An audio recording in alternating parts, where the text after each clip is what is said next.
satu wawasan, bersama memburu harapan, mengecapi kesejahteraan. Kita tak pernah putus asa walau halangan. Baik, Assalamualaikum warahmatullahi wabarakatuh. Saudara-saudara sekalian, boleh kita mula sekarang?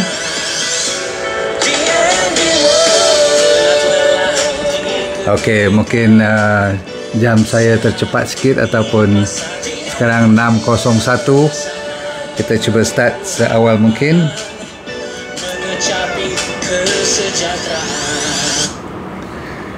Okey, bismillahirrahmanirrahim. Assalamualaikum warahmatullahi wabarakatuh.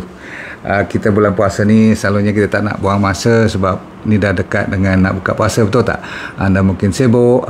Saya ambil sedikit waktu, mungkin 10-15 minit sahaja untuk menceritakan berkenaan dengan 7 ataupun mungkin 8 kalau ada masa. Tetapi yang penting kita tahu semua yang saya cerita ni yang top sekali. Banyak makanan atau minuman, bahan-bahan lain yang akan menyebabkan liver ataupun kita punya hati ni rosak. Dahlah hati rosak pasal masalah penyakit hati, betul tak? Yang sakit hati. Tapi sekarang saya cerita organ liver kita yang amat mustahak. Anda tahu dia merupakan satu organ yang orang kata apa, sampai 700, kata setengah kajian 800 fungsi yang dijalankan oleh liver kita. Jadi kesian kat dia kalau kita ambilnya sebagai orang kata apa, sambil lewa saja. Dan selama ini selain daripada jantung, otak, buah pinggang, inilah liver yang sebenar-benarnya. Kalau tak sihat, badan kita pun sure tak sihat. Okey, sebab semua jenis bahan-bahan racun, bahan-bahan yang bertoksik, liver lah sebenarnya sebagai penapis aslinya. Selain pada buah pinggang pun nombor 2 dari segi toxicity, dari segi bahan-bahan yang beracun, toksik, yang inilah bermasalah untuk body kita, untuk sel-sel kita. Kelang utama ialah liver. Jadi kita nak jaga liver. Baik, apa yang kita makan seharian ataupun yang selalu kita kena, kita lupa. Nombor 1, dah ready belum?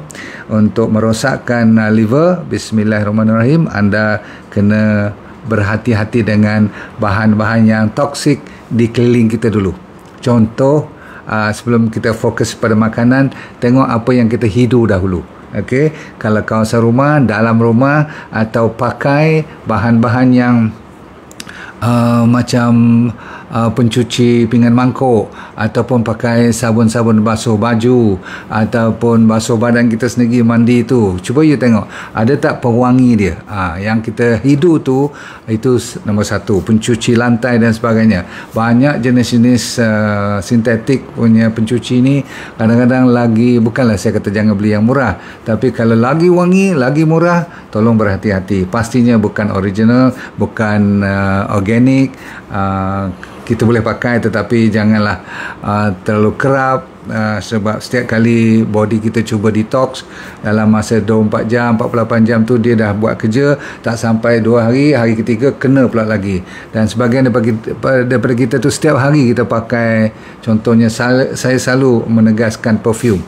Okey, jangan melawak. Kalau dalam kereta tu, kalau you tengok, bukanlah saya nak kata kalau yang gantung-gantung tu, kalau you rasa macam best je, okey, 3 jam you pergi balik Penang, 3 jam lah you bawa benda tu, jagalah. Sebab dalam tu kalau you tengok betul-betul bukan yang essential oil yang sebenarnya, yang betul-betul tak original tu, tolonglah biarlah bau kereta kita tu tak berapa wangi pun tak apa. Pasal apa? Bau yang tak wangi ada satu cerita lain pula. Ada yang fungus, ada cendawan, ada mold, apa orang panggil, macam lumut-lumut semua tu di tempat mandi. You tengok tak yang bocor-bocor, ada air semua tu, dia naik menghijau tu, itu adalah yang paling dahsyat untuk liver kita cuba buangkan. Sebab bila dah masuk bahagian bakteria, bahagian fungus, virus-virus tu, bakteria kena lawan. Sebab itulah liver boleh jadi hepatitis, faham tak? Boleh dapat penyakit-penyakit seperti sirosis, sehingga akan boleh jadi kanser pun. Baik, itu satu bahagian udara. Lepas tu minuman, banyak lagi yang saya tak akan cerita pada petang ni, tetapi saya habiskan ada banyak minuman yang bergula, yang ada synthetic sweetener. Sekejap lagi saya akan ulang lagi sekali, tolong tolak ke tepi. Yang diet Coke ke, diet soda ke, semua tu tolong. Okey, semua tu merosakkan liver kita. Termasuklah minuman energy drink. Pernah dengar energy drink? You suka energy drink yang mana? Cuba sebut sekejap. Yang jenis kalau tak kena satu tin tak boleh buat kerja malam tu, kononnya. Mana kita belajar ni semua? Ni semua dipanggil memory. Sel kita dah bergantungan kepada macam drug dalam tu. Kalau tak kafein kita tak takut sangat, tapi kafein yang dalam energy drink tu tinggi pula. Kalau dekat kopi saya minta you minum pula nanti. Tapi kafein yang dalam energy drink ni terlalu tinggi dan berbahaya untuk liver kita juga. Okey, baik, cukup dulu. Sekarang kita fokus kepada yang saya janji, 7 top makanan yang ramai orang terlupa. Apa saja, saya ulang, apa saja yang ada pengawet makanan yang ada pewarna dan perasa. Pernah dengar cerita ni semua? Mestilah. Sebab kalau tidak, macam mana supermarket boleh tahan sampai 2 tahun susu, 2 tahun santan, 2 tahun kelapa muda, semua jus-jus semua boleh tahan tu? Macam mana dia boleh tahan? Cuba beritahu kat saya. Pastinya ada yang dipanggil emulsifier. You nampak daripada atas bawah kuning, dia orange dia. Kalau orange original, kalau limau original, dia mesti akan tersebar dia punya color dia, yang gelap kat bawah, yang cerah kat atas, kadang-kadang nampak air je kat atas, betul tak? You kena goncang dia, itu original, betul tak? Kalau you nampak semua color orange je, kuning je semua, confirm. Okay, so kalau you tengok, gunakan pemikiran you. Dan kalau you tengok label kat belakang, you tak boleh baca dan you tak faham apa dalam tu pun, berarti itu dah ada bahan-bahan sintetik yang you kena tolong. Kalau nak minum sekali seminggu tu takkanlah tak boleh. Tapi kalau jadikan hari-harian, you punya liver akan menangis nanti. Faham? Okey, satu. Itu baru dia jaga bahagian bawaan yang you hidu. Nombor 2 you minum. Nombor 3 sekarang you dah mula makan, dan bahan-bahan ni lah kadang-kadang ada kalau sayur pun yang saya suruh beli, atau makanan-makanan yang tak ada dalam tin, tak di supermarket pun, berhati-hati dengan pestisida. Kalau you dah tahu tempat tu Singapura tak mau terima, tahu Singapura dia check dulu kat dia punya border tu, kalau ni lebih pada sekian value dia, ada pesticide. Semua sayur-sayur kita ni ada je pesticide. Datang daripada Cameron Highland lah, datang daripada ladang-ladang besar-besar, tak mungkin, kecuali kalau dia dah certified tulis organic. Yang tu makanlah banyak mana pun. Tapi yang tak tulis organic tu, saya sendiri pun kena basuh dia. Yang saya cerita kat you dulu 4 cara tu. Apa dia? Garam dengan apple cider vinegar, cuka, baking soda, satu lagi ozone water. Yang saya buat dengan Rex water tu kan. Kenapa saya buat ozone water? Sebab saya nak basuh sayur dan buah-buahan kita. Baik, so anda dah tahu itu kena jaga-jaga. Nombor 2 ialah, okay, ready? Semua jenis gula. Saya ulang, semua jenis gula akan merosakkan kita punya liver melalui konsep gula tu ditukar kepada glycogen. Tahu tak? Gula ditukar jadi glycogen, dan ini akan menyebabkan jadi fat. Bila jadi fat, itu yang dipanggil fatty liver, dan bukan disebabkan makan banyak benda-benda yang berminyak ataupun berlemak sangat, tetapi kita lebih pada makanan orang Malaysia ataupun satu dunia sekarang dah terkenal dengan dia namakan gula. Yang lebih teruk ialah nama high fructose corn syrup. Perkataannya ialah corn, jagung. Nombor 2 ialah perkataannya nama high fructose, berarti fructose. Nanti bila you dengar fructose ni, you tak nak makan buah pula. Saya nak habiskan tentang buah awal-awal ni, cerita supaya you tak pening kepala. Buah boleh makan, kalau manis pun boleh makan, dengan syarat tak dijadikan jus. Bila you buang serat, dia akan terus tinggal gula saja, gula buah. Itu dinamakan fructose. Bila fructose campur dengan glukos, dia jadi sucrose. Sucrose itulah yang dinamakan table sugar. Yang you tengok gula pasir itu namanya sucrose, dan di dalam sucrose ni ada 2. Saya kata apa tadi? Satu nama fructose, satu nama glukos. Kalau fructose saja, glycemic indexnya rendah. Maksudnya dia tidak akan melonjakkan you punya glukos secara cepat. Terutama sekali kalau you makan dengan buahnya sekali. Maksudnya dengan serat dia. Kan buah ada serat. Kalau you juicekan dia, tinggal air saja, kemanisan tu, itu yang bahaya. Faham? Sebab tu saya tak suka you buat jus daripada buah. Kecuali celery. Celery asal usul pun tak manis pun. Kan? Jadi kalau apa yang tak manis, kalau you buat, katakan buah peria ke sayur peria tu you buat jus, kalau sayur-sayur yang kelat-kelat semua tu, itu tak ada masalah kalau you buat jus pun. So fructose saya akan beritahu tadi lebih kurang glycemic indexnya lebih kurang 19-20, berarti rendah. Kalau glukos tu dah 100 glycemic index, faham tak? Dia cepat ambil je glukos, terus mencacak naik you punya glukos nanti.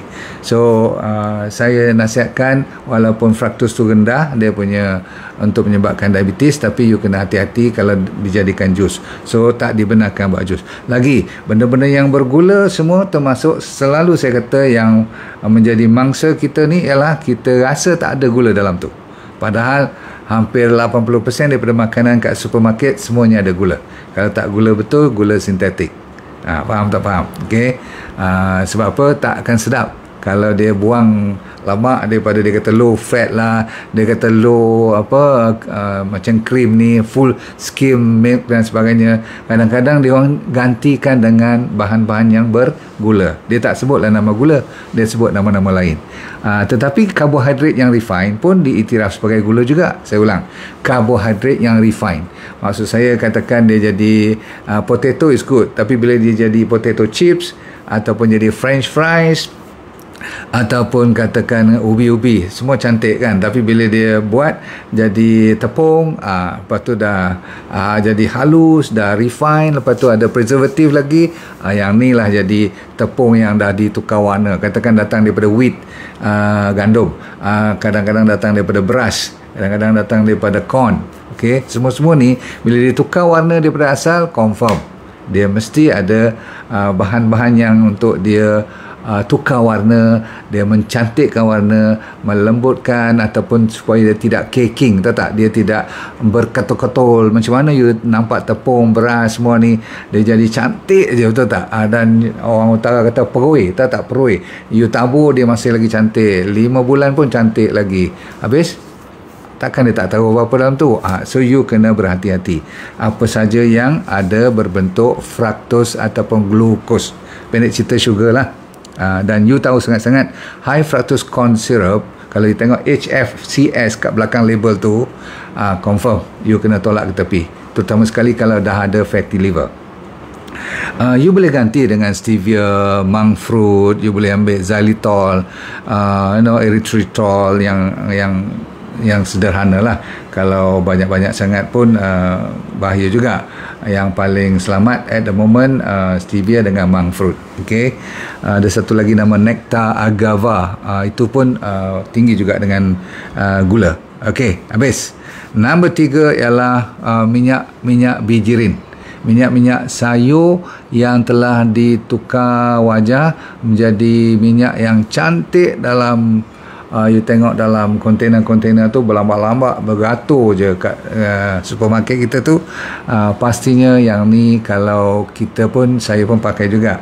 Tetapi kalau boleh ambil lah minyak-minyak yang lebih selamat, sebab minyak ni kalau orang kena liver problem, you tak boleh ambil langsung. Sebab apa? Dia telah dihydrogenated, maka minyak-minyak ni minyak yang dah rosak sebenarnya. Cuma boleh pakai untuk kita paling tinggi sekali goreng atau sekali kita nak masak. Okay? Kalau sampai berkali-kali repeated, memang teruk. Okay? So jaga baik-baik. So siapa buat kacik Fatimah pula tu? Okay, Nurul Aini. Okay. Alright, Mardiani. Okay, join. Mardiawati. Okay. Sorry, Mardia Wafi, nak sebut nama. Tapi yang penting vegetable oil ni atau fat ni, you yang dengar perkataan corn oil, soya bean oil, canola oil, cotton seed, sunflower, banyak kan dia tulis kat situ kan, design cantik-cantik, murah pula tu. Ni semua telah diproses, dan kalau boleh berhati-hati sebab kadang-kadang dia ada glyphosate pun dalam tu, sebab semua biji ini asal usulnya pokoknya telah dispray dengan gergasi-gergasi yang besar. Asal usul pun benih-benih dia dah patent, maksudnya dia dah kontrol semua satu dunia ni. Ingat, tak ada negara yang boleh selamat kalau dia orang tak supply. Dan dia orang juga bukan supply biji, supply baja, tapi dia orang supply spray sekali. Glyphosate tu kalau you tahu adalah yang menyebabkan kanser. Sebab tu you tak heran sekarang klinik-klinik dan hospital kanser tak pernah yang tak penuh. Betul? Right. Dan dia banyak dengan omega 6. Kita nak cari omega 3. Baik. Nombor 4 sekarang. Ready? Kita dah pertengahan jalan, tapi dengar ni perkataan you mungkin tak pernah dengar. Soy protein powder. Orang yang suka ambil protein powder, dia nak sama ada nak tingkatkan berat badan ataupun nak turunkan berat badan, ada powder-powder yang dijual untuk orang-orang yang pergi gym. Ada satu lagi powder namanya whey protein powder juga. Kan you nampak kan dia buat macam scoop tu, dia bubuh 2 scoop dalam air, dia goncang, dia bubuh air sikit. Oh, sedap bukan main. Sebab ada perisa lagi, ada perisa koko lah, perisa orange lah, perisa macam-macam lah, vanilla dah. Dan kalau you ambil dia original, memang you tak lalu pun nak minum, betul tak? Tapi yang penting kita kena tahu macam mana dia extract soy protein ni. Maksudnya protein dia nak tarik daripada soy tu, dia kena pakai satu bahan namanya hexane. Hexane. Hexane ni kalau siapa yang belajar sains, you tengoklah, dia tu sebenarnya solvent. Maksudnya dia nak kena leraikan molekul tu supaya boleh tarik protein tu, dan dia asal-usulnya daripada petroleum. Kalau petroleum hari-hari you minum minyak petrol, boleh ke tahan? Iyalah, sebab liver you yang bantu. Liver pun lama-lama dia give up juga kan. Yang ni yang menjadikan liver inflamasi dan gallbladder pun ada isu nanti, rosak habis badan kita. Samalah juga dengan whey protein, semua ni tak selamat. Kalau you tak percaya, you ambil lah lebih pada 2 tahun. Ramai anak-anak muda sekarang dah jadi mandul pun. Maaf cakap, bukanlah sebab tu saja, tapi mungkin ada sebab-sebab lain. Dia mengganggu hormon dan sebagainya. So berhati-hati. You nak tahu tak, whey protein tu asalnya daripada susu. Susu yang orang tak mau, bekat, orang kata apa, dia punya atasan tu kan nak buat kata cheese ke apa-apa kan, you tinggalkan yang atas tu, curdle tu dikeringkan, diproses jadi whey protein. Kita duk ingat, wah pandai betul lah dia orang bagi the best protein. Sorry, ni I nak bagi tahu you all, kalau you orang dewasa, ada anak-anak yang masih muda sekarang dah mula melupakan diri sebab dia beli tin tu ataupun botol yang besar-besar ni, yang 1-2 gallon tu. Jaga baik. So tolong Nombor 5 ialah maltodextrin. Maltodextrin ni adalah, kalau diringkaskan, artificial sweetener, maksudnya synthetic sweetener. Maltodextrin ni kalau you baca betul-betul ada di mana-mana saja. Dalam pemakanan, saya selalu suka kata di tempat-tempat chef kat atas para-para di supermarket tu, kalau you ambil 100 produk makanan, at least 70%, 60% ke 70% semuanya dah dimasuk dengan artificial sweetener. Okay? Sebab apa? Dia tahu kalau dia tulis sugar, ramai orang yalah masih lagi ambil kan. Kita pun kalau tengok sugar, kita peduli apa? Asalkan sedap je ambil kan. No, this time kalau you ada liver problem atau you nak prevent from getting liver problem, tengok aja artificial sweetener yang pemanis. You pun tak tahu semua nama, tapi yang very famous namanya maltodextrin. Tolak ke tepi. Pasal apa? Dia memang menyebabkan glukos you mencacak naik. Sebab glycemic index dia, maltodextrin ni, atas daripada glukos. Kalau glukos 100, dia 110 hingga 120 dia punya glycemic index. Faham tak? Minum je zoom dia naik. Tapi you tak rasalah sebab dia dah campur dengan, katakan biskut, dia dah campur dengan, kadang-kadang dalam ubat-ubatan pun ada, jangan main dalam minuman. Banyak makanan-makanan yang boleh bertahan dan rasa sedap dan manis dan lemak tu, selalunya ada maltodextrin. Faham? Okey. Dan asal usulnya selalu daripada corn, jagung, daripada gandum, dan daripada potato, kadang-kadang daripada beras pun dia buat.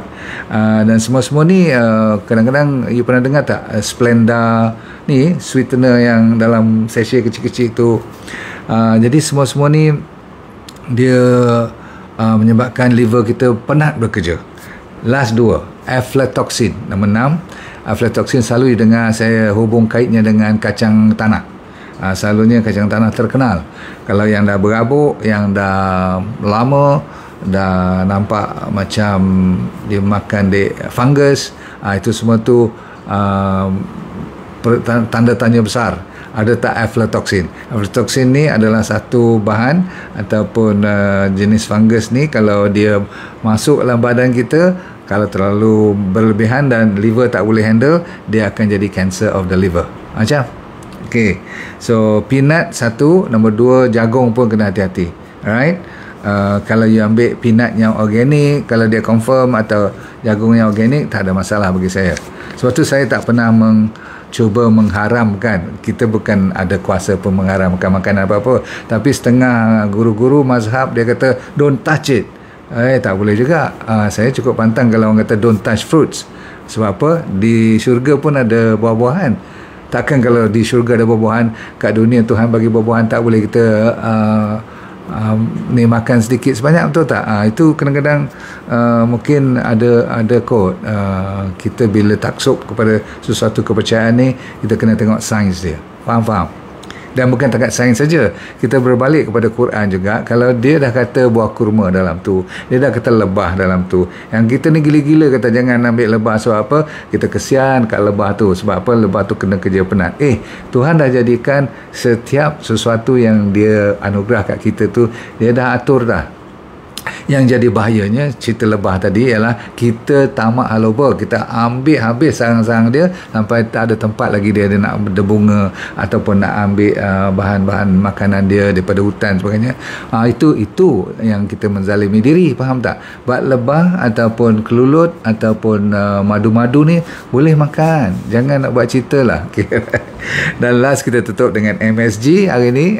Semua dah tahu monosodium glutamate. Siapa tak tahu kan? Dan banyak tempat-tempat makan, kalau you kata sedap bukan main, I mesti nak pergi balik tempat tu, padahal simple je. Dan dia selalunya jenis-jenis yang kuih tiaw, mi, inilah makanan-makanan, selalunya semua jenis makanan lah kat restoran-restoran ni. Kalau lagi sedap, lagi ketagih, cuba you check tengok. Bukan saya kata jangan pergi kedai tu, tapi kalau you kadang-kadang mulut tu rasa bengkak sikit ataupun senang dapat alergi, itu berarti liver you dah mula sengsara. Faham? Walaupun dia bagi signal, you rasa kadang-kadang macam pening sikit kan, yang dia panggil Chinese Restaurant Syndrome. Chinese Restaurant Syndrome tu memang sekurang-kurangnya setengah sudu kot dia masuk dalam satu pinggan dia punya mi dan goreng-gorengan tu. Okey, cukup dulu.